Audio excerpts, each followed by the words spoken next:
ನಿವೃತ್ತಿ ಅಂಗನವಾಡಿ ನೌಕರರು ಗ್ರ್ಯಾಚ್ಯುಟಿ ಮೊತ್ತಕ್ಕಾಗಿ ಧರಣಿ. 2011ರಿಂದ 2023ರ ಮಾರ್ಚ್ವರೆಗೆ ನಿವೃತ್ತಿಯಾದ ಅಂಗನವಾಡಿ ಕಾರ್ಯಕರ್ತೆಯರು ಮತ್ತು ಸಹಾಯಕಿಯರಿಗೆ ಗ್ರ್ಯಾಚ್ಯುಟಿ ಮಾಸಿಕ ಪಿಂಚಣಿ ಜಾರಿಗೊಳಿಸಬೇಕೆಂದರು ಮತ್ತು ವಿವಿಧ ಬೇಡಿಕೆಗಳ ಈಡೇರಿಕೆಗೆ ಆಗ್ರಹಿಸಿ ನಿವೃತ್ತ ಅಂಗನವಾಡಿ ನೌಕರರು ಸಿಐಟಿಯು ಯಲಬುರ್ಗಾ ಮಹಿಳಾ ಮತ್ತು ಮಕ್ಕಳ ಶಿಶು ಅಭಿವೃದ್ಧಿ ಯೋಜನಾ ಅಧಿಕಾರಿ ಬೆಟ್ಟದಪ್ಪ ಮಳೆಕೊಪ್ಪ ಅಧಿಕಾರಿಗಳಿಗೆ ಮನವಿ ಪತ್ರ ಸಲ್ಲಿಸಿದರು.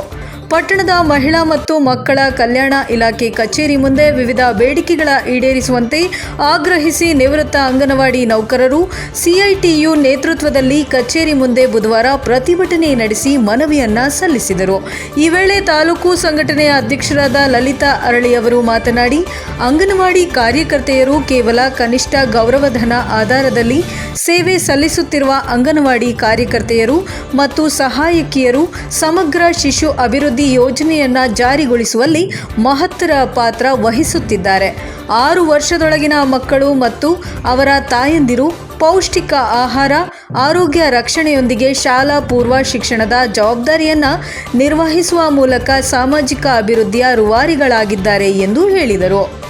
ಇನ್ನು 2011ರಿಂದ 2023 ಮಾರ್ಚ್ವರೆಗೂ ನಿವೃತ್ತಿಯಾದ ಎಲ್ಲ ಅಂಗನವಾಡಿ ಕಾರ್ಯಕರ್ತೆಯರಿಗೂ ಮತ್ತು ಸಹಾಯಕಿಯರಿಗೂ ಸುಪ್ರೀಂ ಕೋರ್ಟ್ ಆದೇಶದಂತೆ 1972ರ ಗ್ರ್ಯಾಚ್ಯುಟಿ ಮೊತ್ತವನ್ನು ಕೊಡುವಂತೆ ಮಹಿಳಾ ಮತ್ತು ಮಕ್ಕಳ ಕಲ್ಯಾಣ ಇಲಾಖೆಯ ಅಡಿ 1975ರಿಂದ ಶಾಲಾ ಪೂರ್ವ ಶಿಕ್ಷಣ, ಪೌಷ್ಟಿಕತೆ, ಕಿಶೋರಿಯರಿಗೆ ಹಾಗೂ ಗರ್ಭಿಣಿ ಬಾಣಂತಿಯರಿಗೆ ಪೌಷ್ಟಿಕ ಆಹಾರ ವಿತರಣೆ ಮಾಡುತ್ತಾ ಕಳೆದ 30-35 ವರ್ಷಗಳ ಕಾಲ ಅತ್ಯಂತ ಕಡಿಮೆ ಗೌರವಧನದಲ್ಲಿ ಸೇವೆ ಸಲ್ಲಿಸಿದ ಕಾರ್ಯಕರ್ತೆಯರಿಗೆ ಗ್ರ್ಯಾಚ್ಯುಟಿ ಮೊತ್ತವನ್ನು ನೀಡಬೇಕು ಎಂದು ಒತ್ತಾಯಿಸಲಾಯಿತು.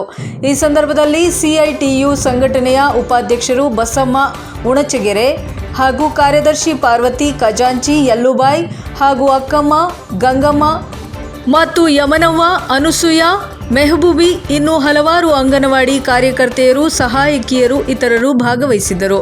ವರದಿ ಸಿಎ ಆದಿ, NKS ಟಿವಿ, ಯಲಬುರ್ಗಾ.